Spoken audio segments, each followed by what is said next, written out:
At 2 o'clock, got to hear it again. All the hard work, we got to hear it a couple of times. Tremendous stuff. We go back down memory lane to TSN weekend. What a show. Memories, clips, sound effects, all from like 2017 songs all day. Mm-hmm. Ralph got the theme like after 4 songs. What a listener Ralph is. To get TSN weekend original music. Yeah. Ralph got it after 4 songs. Ralph, we're just going to hear Creed then for the rest of the show. It was obvious when you did the CM Punk one. Yeah. That's where I knew too, but I think we had Dave on, or there was a reason I couldn't get to it, and then I saw the text come in, and I'm like, yeah, it's nailed. We got it here.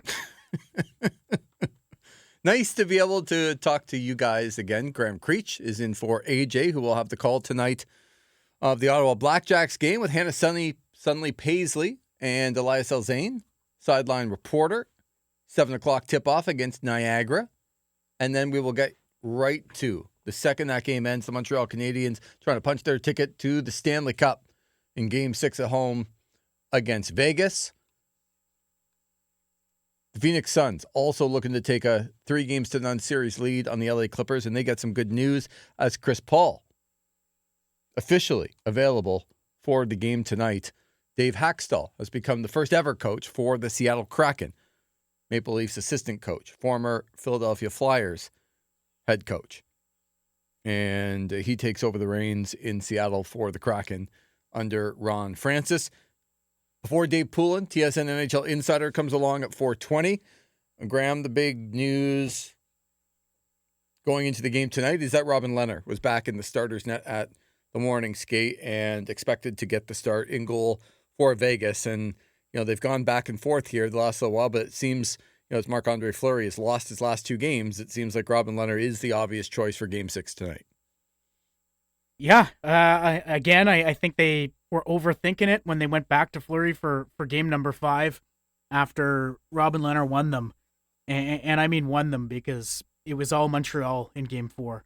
And Robin Lehner was the main reason they won that game. Didn't like that decision. Loved the decision to go back to him.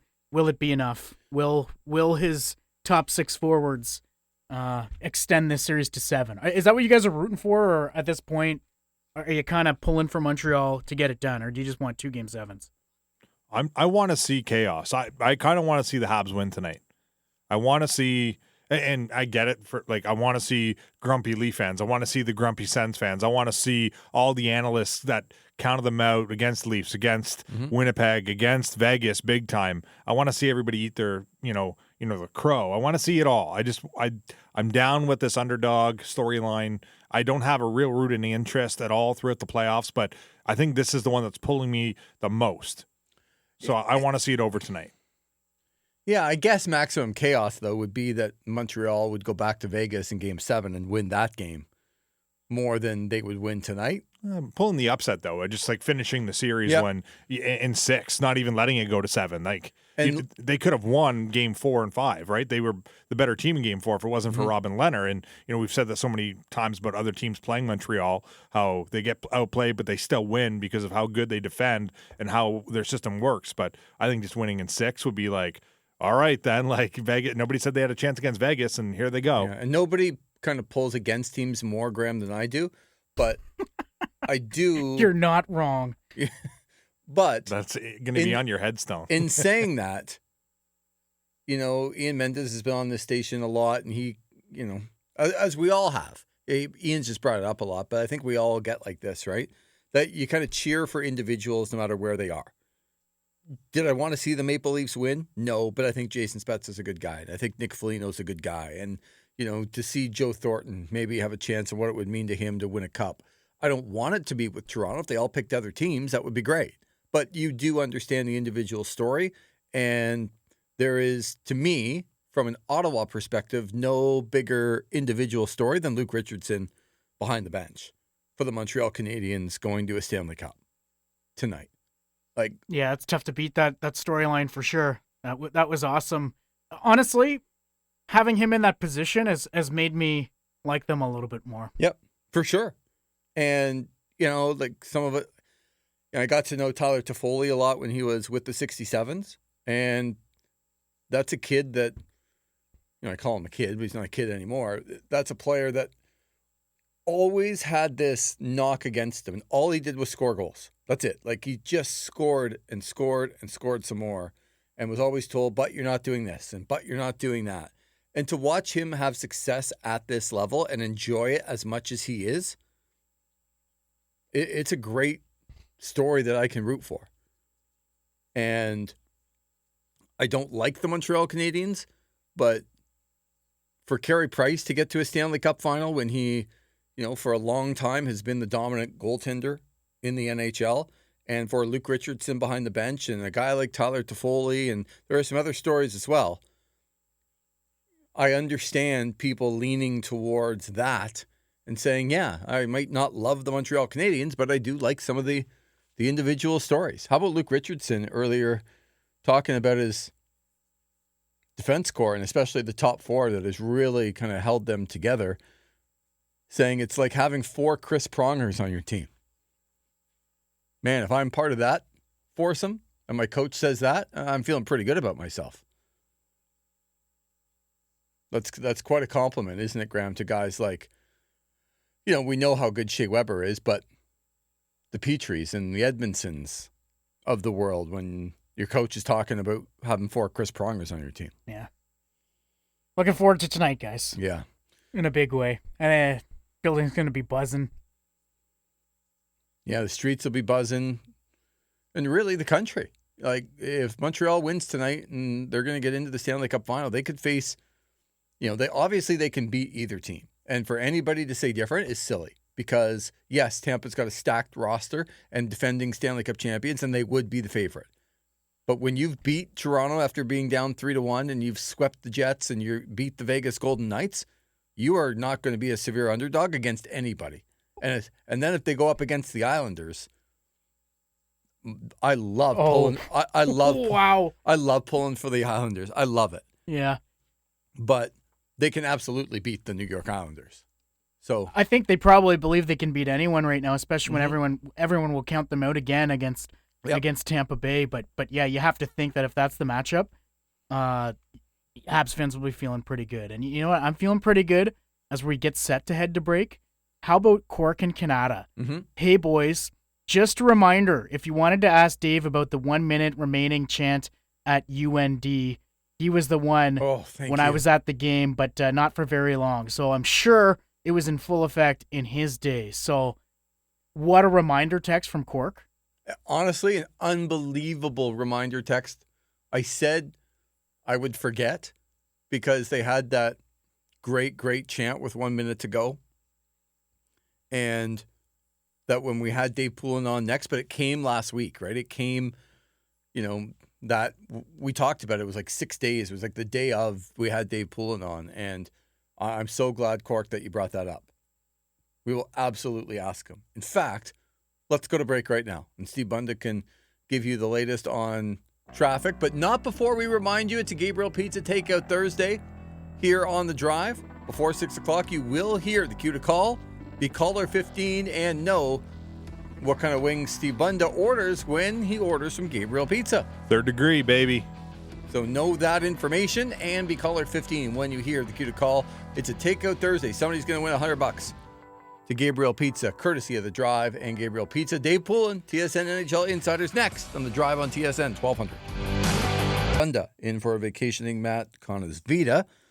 So the old TSN weekend band back together again. So many pressing issues. Thanks for that, Steve. So many pressing issues to ask our next guest. We go to the Gabriel Pizza hotline and bring on our TSN NHL insider, but no bigger pressing issue. Graham and I were talking last week, Dave Poulin, about how great the crowds are and some of the great chants, and we got into these different discussions on what crowds can do, and somebody brought up a point, and it was just reiterated to us on our text machine from Cork and Canada about what happened when there was 1 minute to go when the University of Notre Dame used to play their home games. Were you a part of this? And welcome to the program. Well, thank you very much. I'm not sure I know exactly what he's referring to. Believe it or not, I obviously was there for a long time, and I know all the different chants that go on in all the different college arenas, but I'm not sure. I know, tell us how much time is left. Is that what the Yes. students chanted at that point? They would say, tell us how much time is left. And the announcer would say 1 minute to go. And then politely, the crowd in unison would say thank you. Yes, it's funny, even with the different sports, they would actually teach the incoming freshmen before games what to do. We're watching it now with the Islanders where they're handing out, crib sheets before games to get them chanting the same thing. And with all of the first time you went to a Notre Dame football game, you felt like an outsider unless you had been to one of the seminars or one of the tutorials on how to cheer at a football game. It was absolutely crazy. But at the start of the fourth quarter, certain things were done at the different times of the games. And, one of my favorites, guys, was the University of Michigan. It's hard for a Notre Dame guy to actually say that. Go Blue. But when the visiting team would score a goal in their rink, the parents would often go. We played Friday and Saturday nights, so the parents would often go for the weekend games. And when the visiting team scored a goal, and inevitably the parents of the visiting team would stand up and cheer, the entire student section would stand up and chant "ugly parents." That's amazing. was a whole different realm of cheap shots. That's kind of funny, though. After mom and dad, I thought it was hilarious and all in good fun. But it was quite the first time I heard it. I was a little in awe of it. I will admit that. How much fun did that add to the games? Just like in any college barn that would be rocking, to have those types of chants or just they're right in some of those buildings. They're right on you. How much do you like? Obviously, you remember it. So how fun was that experiencing that? Oh, the spirit was terrific. The spirit was a huge, huge part of it, and the bands. I mean, I remember playing at the University of Wisconsin, and their band was right down by ice level, and the Longhorns would literally come out right over the glass, and it was such a big part of it. The standard was for the entire student section to come with newspapers, and while the other team was being introduced, they would hold the newspapers up and pretend they were reading the paper, like they clearly had something better to do than watch the visiting team be introduced. So all kinds of, things that went on during those, but it's a huge part of it. It's absolutely huge. And, at Notre Dame football, every student gets a ticket. Now there's only 8,000 students at the university and there's, 80,000 seats in the stadium, but the seating is literally by seniority. So freshmen start down in the end zone, but, seniors are literally at the 45-yard line. And the students stand the entire game. They sit down during commercial breaks and sit down at halftime. So, but it's all part of the energy level. And it's really a huge, huge part of the camaraderie that goes on those campuses. As we segue to what happened last night, it could have been, hopefully not, but could have been the last game at the Nassau County Coliseum, and the fans were just raucous. I think, Dave, we go back to what the bubble was last year and some of the regular season, and especially up here in Canada where the playoffs have not been nearly the same. To watch that crowd almost be part of the comeback last night was really something special to watch in such a big game. It really is, and I've played in that building a number of times, but I've also had a chance to call games in that building, and what a comparison in the same calendar year to call a game in Brooklyn and then go out back to the Coliseum and call a game on Long Island. And just to see, something that, so many people felt was taken away from them, to get it back for a brief period of time. And, of course, I had flashbacks to some of our playoff battles in there when I was with the Flyers. And we were facing the tail end of those great, great Islander teams. In fact, when we beat them in '85, that was the first time they hadn't gone to the finals in 5 years. And, they had that team that literally won 19 straight playoff series before they lost the fifth year to the Oilers. And so, yeah, just really, really fun to watch and fun to see, hey, coming back from an 8-0 trouncing, you need every edge you can get. And I think the fans thought they were a part of that before the game even started. And And then once they got that tiny little sliver of momentum with the Everly goal, they just pounced on it and took it. Did you fully expect that kind of effort, just knowing Barry Trotz and the way that he has his teams prepared and attacking the game plan? Like, did you fully expect them to respond in that way after the 8-0 loss? I did expect them to respond, Graham, but to see them respond and be able to win the game, I'm not sure, that even they thought they could do that because of how well Tampa had played and how it looked like they were hitting on all cylinders. And, you see the importance of individual players for that team. Kucherov went out. That power play, as great as it is, was just different without Kucherov slinging the puck all over the place from that half ball. And so that was a part of it. And Vasilevsky at 2-0 looked invincible. Energy and everything aside, and building aside, and pride and the work ethic of Barry Trotz's team, you just didn't know how you were going to get 3 pucks past Vasilevsky. So give them a lot of credit. And, we forget they're still playing without their leading scorer, Anders Lee. And when things like that happen, you think, okay, well, maybe they wouldn't be here with him. Who knows who would have played in what role. And if Anders Lee were healthy, would they have gone out and got Palmieri and Zajac at the deadline? A lot of different things could, be able to do. But, it's really, really fun to watch. And 7th games, I played 8 of them, guys, and there's a reason that people call them the best 2 words in sports. Yeah, we can't wait for one game to decide who goes to the Stanley Cup and who has their season come to an end. It's an amazing thing for a fan to watch. So there's been a lot of talk about the refereeing. You can talk about that if you want, but I'm not going to ask you about, the refereeing in particular. I'll ask you from the player perspective of you going through a lot of different, games and opponents and certainly referees. How does a player right now approach what is and what isn't a penalty when they're trying to get to the Stanley Cup? Because I think from that perspective, it has to be awfully difficult to know what to expect. Did you experience that in your career? Not to the degree it looks like it's happening to right now. I really didn't. I mean, you'd go through phases and it felt like we knew the referees so much better. Even, when I disagreed when they took the names off their jerseys, and because it was like they didn't want them to have a personality. And I think their personalities were a big part of the way that the referees call the games in my day and age, whether it was Andy Van Helmen or, Billy McCreary or Kerry Fraser or, Denny Morrell, whoever it was, Ron Fournier. Think of the guys that don't forget Mick Magoo. Oh, Mick was great. and they had personalities. You could talk to them. You could have conversations with them, and you had relationships with them. And I think that's missing now. And the problem isn't a referee missing a call, because it is a very fast game.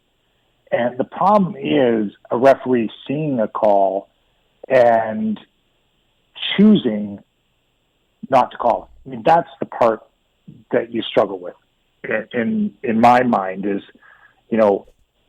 just blatantly watching something happen and then choosing not to call it and it having a direct effect. And we've seen that happen now when a couple of referees in particular who continue to work. And I know a couple guys are hurt. I get that. They're missing a couple of their top guys that are out of the lineup, including Wes McCauley. But there's a lot of, I think, very good referees. And I'm not sure, that we keep saying the same ones and seeing the same results. And it's mystifying to me. I can't imagine being a player right now and expecting to know what was going to be called. And particularly, you're thinking back to the Montreal game a couple games ago when stuff that was let go, and the first call of the game was a hook on the hands, and I'd say a mild hook at that on the hands. And it was almost like in wonder. And Craig Simpson was the color announcer and saying, I can't believe I'm witnessing that as the first penalty of this hockey game after what I've just watched. So very frustrating from a player standpoint. I like to skate out in the ice and say, okay, it's blank tonight. Here's what I know we're going to get. And I don't think the players have any idea right now. How would you like to see the league go about finding that consistency? Like last night, the topical one is the cross-check to Kucherov, which Right. Like, I think that play happens all over the ice 100 times a game, but it's a star player who now potentially is out of the series. Would you like to see them just start calling the rule book harder? How would you like to see them improve with the consistency? Yeah, I think it is calling the rule book harder, and once it's done, then the players have to self-regulate. I mean, it's up. You know what? It's human nature that says whatever I can get away with, I'm going to try and get away with. And if they're not calling that in specific, then why wouldn't I do it? And there's, a cross check is it can be measured in terms of magnitude as well. I mean, and it's up to the players to know what they can and can't get away with. And right now, they think they can get away with almost anything.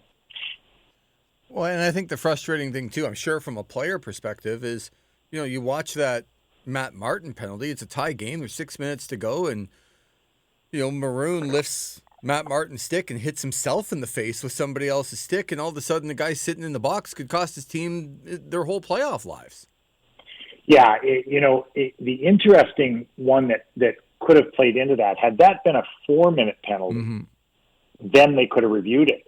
And I think Kelly Sutherland, in the last game that Pietrangelo got his stick up on a follow-through on Kotkaniemi, there was marginal blood, but Kelly Sutherland called it a 4-minute penalty, and I really think that was a cagey veteran referee that said, if I can call it 4 minutes, then I can review it and see if it was a follow-through.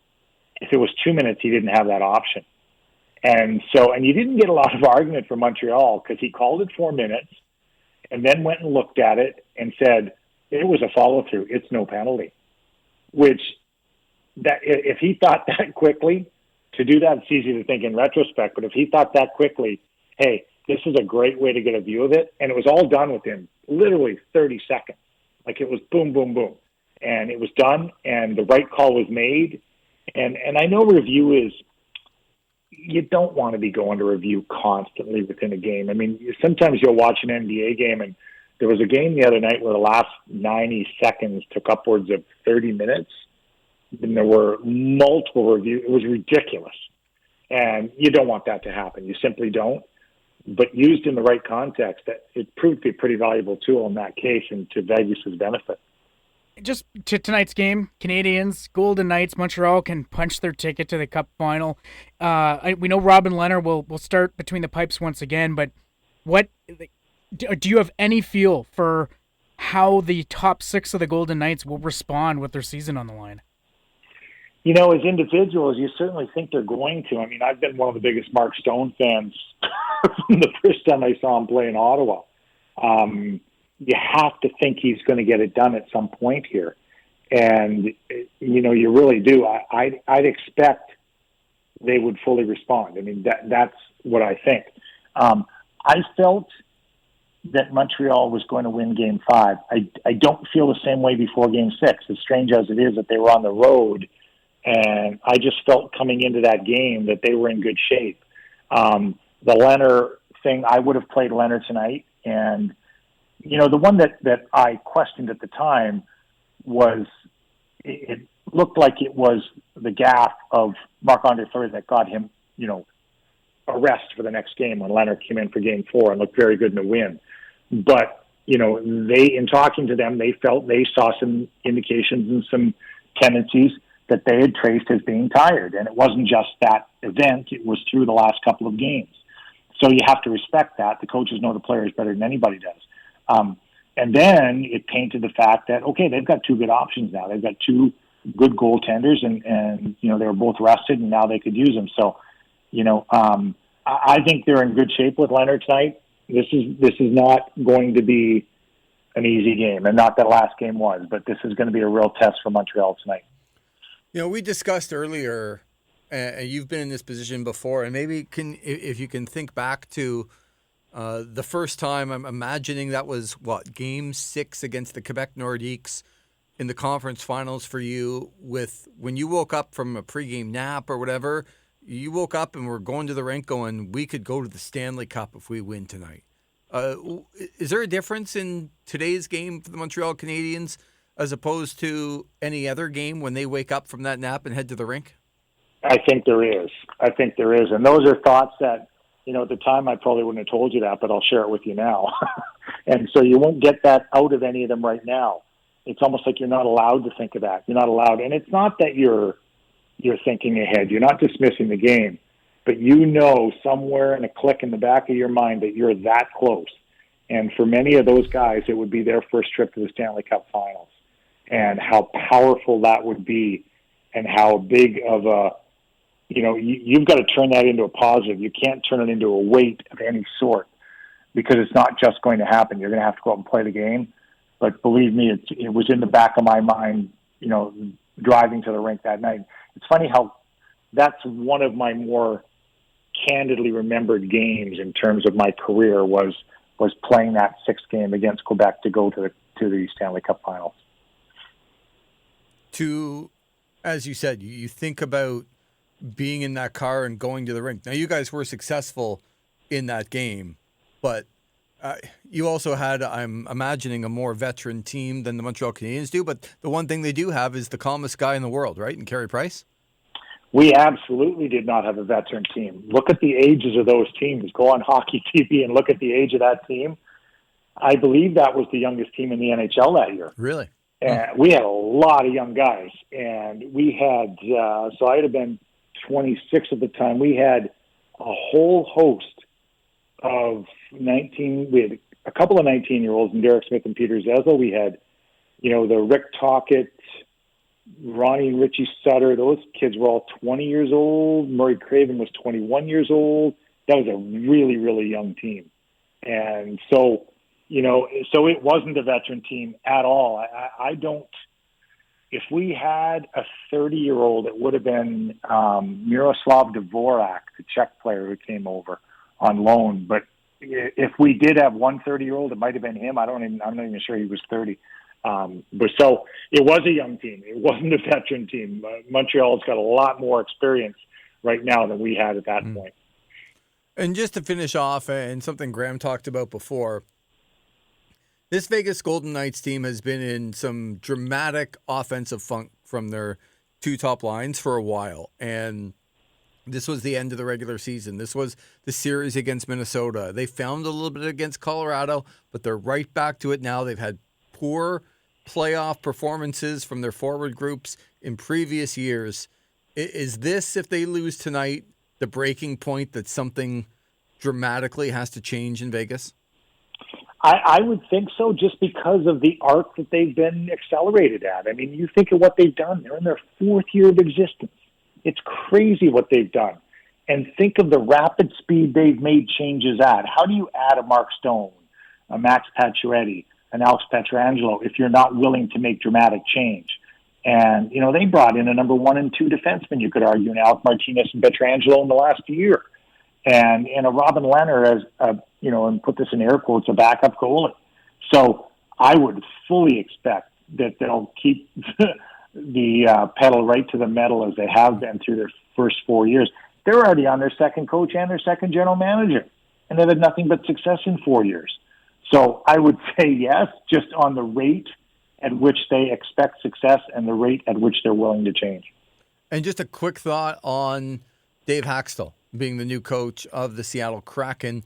I think a lot of people thought Rick Tocchet might get that job, but Dave Hakstol, who coached in college, I'm assuming you might have coached against him at some point. I don't know if you guys ever met up.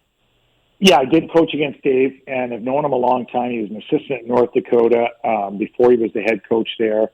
And then his entry to the NHL, essentially, he had coached Ron Hextall's son in college, and that was how Hex got to know him, and then brought him to Philadelphia, and then, of course, in Toronto most recently as an assistant. And I think a surprise for everyone, and maybe an indication of how quietly Seattle went about doing this, because I'm close to Rick Tocchet and keeping in touch with him. So, I knew how things had gone, and things have gone very well for him out there in the interview process. And so I think that one today caught everyone a little by surprise, all the way across the board. And a pretty proud day for Dave Hakstol to be the first coach ever, in the history of the Seattle Kraken. And think of the immense pressure there. We've been talking about Vegas guys and the success they had in their first 4 years. Talk about setting the bar high for a team like Seattle coming in. boy, oh boy, they've got their work cut out for them there to come anywhere near matching what Vegas has been able to accomplish in their first 4 years. By the time we talk to you next week, we're going to know who's in the Stanley Cup final. We appreciate it very much, Dave Poulin, and look forward to talking to you next week.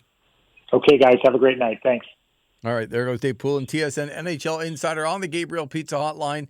Gabriel Pizza, the bigger, better pizza you can order online at GabrielPizza.com. Some great stuff always from Dave. Great stories, Creature. Always, you know what? We should make a theme. Well, I know it's you and AJ most of the time. Well, you're part of the group. Yeah. You're the next guy. When I'm here, well, and if AJ wants to do this as well too, but I love the old school NCAA hockey stories and the chants, and it doesn't have to be chants; it could be about anything. Mm-hmm. That's been a couple of fun weeks talking about that stuff. The student section's bringing it. Ugly parents. Probably not in this day and age, but kind of funny. They're not singling anybody out. It's just, hey, you want to come and cheer for your kid at our games? This is what's going to happen. Of course, those dastardly things have to happen in Michigan, eh? Typical. Yeah. What, you mean just a crowd bringing it? Yeah. Typical. Wouldn't get away with it in 2021, Creature. I bet you it still goes on. Yeah, it probably does. All right, we'll come back with more Lever Sage. Graham Creech is in for AJ Stebunda for a vacationing Matt Conisvita here on The Drive on TSN 1200. Tonight, we'll get to that here in a sec. Stebunda in for the vacationing Matt Conisvita. Yes, it's 7 o'clock tonight, double game night here on TSN 1200. It will be the Ottawa Blackjacks opening game of the season. They take on Niagara. AJ Jakubek, Hannah Sunley Paisley, Elias Elzane. We'll have the call for you in the second it ends. We will get you to the Bell Center Game 6 in Montreal, where the Montreal Canadiens have a chance to go to the Stanley Cup if they can beat the Vegas Golden Knights in Game 6, leading that series 3-2. Also of note, because we haven't done a full need to know, but it is another major for the LPGA, and it began today in Johns Creek, Georgia. Brooke Henderson, even through 11 on her first round, has her tied for 32nd right now, and another Canadian, Elena Sharp, who maybe, just maybe, a little TSN radio magic. Elena Sharp was on She's Got Game last week. Every Friday at 6 o'clock.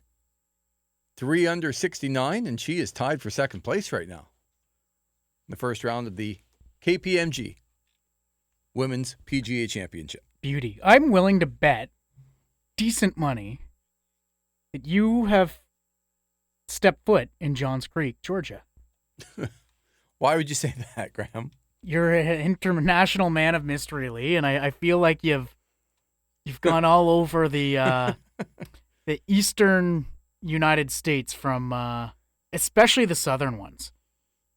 I'm willing to bet if you weren't in Johns Creek, you were very close. I was going to say, this is where he's been everywhere in Georgia but Johns Creek. Well, Johns Creek is, like, I shouldn't have even said it that way because it's a suburb just outside Atlanta.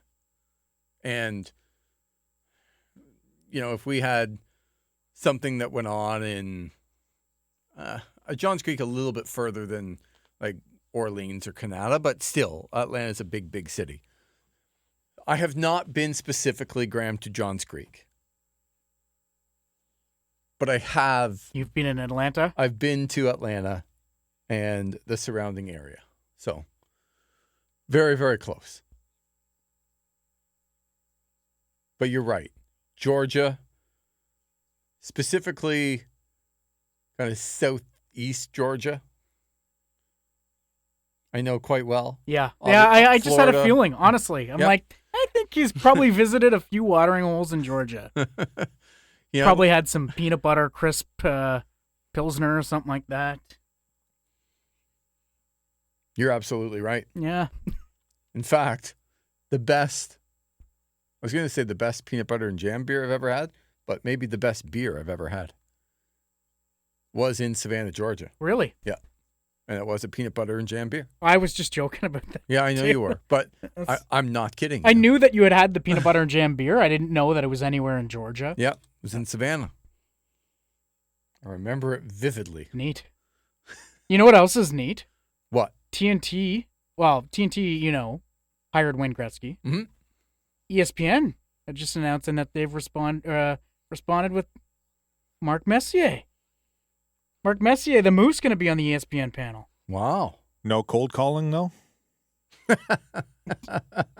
This is Mark Messier. Stone Cold, nice tea. Nice commercial. Yeah, I agree with that. There's been some brutal ones throughout these playoffs. Not that one. How do they say it? How does Stone Cold say his name? Mark Messier. Messier. I think we need to hear Stone Cold say it at some point this show. Okay. There you go, Steve Bunda. That's really interesting because, ESPN and, TNT going back and forth, but both will have the rights for the coverage in the United States. And I don't know. I'll ask you. If you could only hear one of them on the panel, who would you choose? I don't know. I don't know yet. I'll give you my answer right now, saying Gretzky, because I think he's the greatest, and I grew up idolizing him as a kid. I got a couple of Kings Gretzky jerseys, those old silver, black and white ones. But I'm gonna have to see. I don't know. I don't know how he's gonna be as an analyst. I would expect that he sees the game at the absolute highest level, but how entertaining will he be? Will there be some stories? And the same goes for Messier. So I can't answer that without knowing how each of them are going to be. But I'm going to give you my answer right now before seeing them, Gretzky. But I could see Messier being fantastic. Yeah, mine might be Messier. I don't like Mark Messier necessarily as much as other people do. Obviously, he's one of the greatest players that ever played the game. But I do think some of the whole... it's like when Gretzky left, he led the team in 1990. No, they had just an incredible Edmonton Oilers team still without Wayne Gretzky. And then he went to New York and he did a great job. They had some great players, but the Leaches and the Richters You're just sour about the guarantee. Yeah, he guaranteed Game 6, and then he had a hat trick against the Devils, and then they won Game 7 in overtime off the foot of Slava Fetisov. But not that I'm bitter. After Valerie Zelepukin scored with 7 seconds to go in a 1-0 game to tie things up in Game 7. Aggravates the stew out of me. Sheesh. But he did then go to Vancouver and successfully led the Canucks to the playoffs in 0 years of those 7 as the greatest leader of all time in the history of the league. Big Messier guy, I see. Not as big a Messier guy as some other people, but the point is, I think he's perfect for a panel. He's outspoken. Yeah, I think he'd be great at it. Yeah, and I don't know that we're going to get that from Gretzky. I hope we do. I'm crossing my fingers that we get an outspoken, not worried about what other people think Wayne Gretzky on that panel, because if we do, he might be the greatest there of all time as well. But I kind of expect more from Messier, because he is that type of guy. He doesn't seem all that worried about what people think. See, I'm in this opposite boat because I feel like there's still that opportunity and intrigue for Mark Messier to be a part of an organization as a president or GM. I feel like there's still that opportunity he might want to chase. There was a lot of rumors that he might be good for this job or a good hire for either ESPN or TNT at the time. And a lot of it was I don't think he's going to be, because he still has that ties to, is he going to be a part of the Rangers organization as a president, GM, whatever it is, in that next search. And for Wayne Gretzky, he's kind of had his time with coaching, being a part of the Edmonton Oilers and doing that.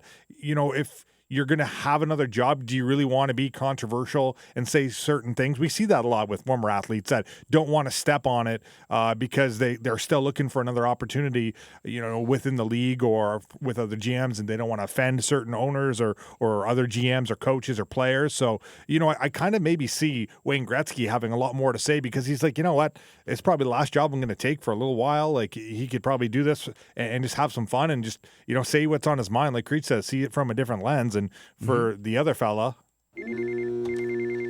Hello. Hello, Mark Messier. It's Messier. Mark Messier. Messier. This is a cold call. Calling to get you to turn to cold washing with Tide. Yeah, guys, I've been doing it for years. Really? Saves me $100 a year on my energy bill. Plus, Tide cleans great and cold. Tell me more. Washing in cold helps the environment. Hey, how would you like a job at a call center, my man? Absolutely not. This was a cold call. He's got a new job now. Yeah. Exactly. That's fantastic. That's why he couldn't take it. And while you were doing that, which is even better, you know what I was doing, Creech? I was on the SavannahTapHouse.com because that's where I was when I got this peanut butter and jam beer. And I'm on their beer list. And while I cannot find the peanut butter and jam beer, I guess it's not in season, as I scroll down the IPA list, It's been a tough year for peanut butter, I think. it has. But you know what's on their draft IPA list? I don't think I'm going to be able to guess. You will if you could just maybe piece together the last 3 minutes of this program. Even less. Stone Cold Steve Austin's Broken Skull. Can I get a hell yeah IPA? Hello, Mark Messier. It's Messier. Mark Messier. Messier. What? Stone Cold's IPA is on tap at the Savannah Tap House. What? Just back to that conversation, though. Like, I'm not concerned with them giving hot takes. I just want to see good breakdown of what we're seeing and learn something from that. So I don't care if it's hot takery or not.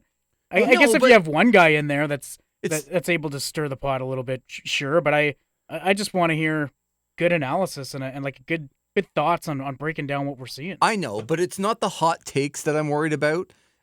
When Shaquille O'Neal and Charles Barkley do it on the panel on TNT, they do it from I don't need a hot take every time I listen to them. What I need and I get from them and what I think is the best panel in sports is the fact that they are not afraid to say anything that's fair, yeah. about the players in the league. They've been there, they've done it, and they've achieved a certain amount of success. One of them has done it. No, Charles Barkley, look, he was... That's the whole point of those two, though. Yeah, I know, but that's the Dan Marino of the NBA, right? Like, nobody is going to say Dan Marino was a bad player in the NFL. He never won a championship. But Dan Marino was one of the greatest to ever play. Never won, though. Right. And used heavily against them. Right. But if Dan Marino had an outgoing personality and Dan Marino started calling out quarterbacks, I'm going to listen to him personally. You mean Dan Marino's been in movies, yeah, I know. TV shows? Anyway, you get the point. The point is that Barkley and O'Neal are not afraid of anybody in the league.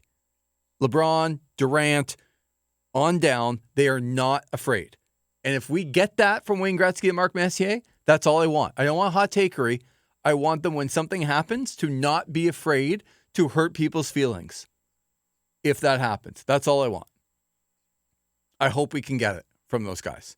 Because if we do, it's going to be amazing. All right, we'll take our top of the hour break at 5:03. This really does remind me of TSN Weekend.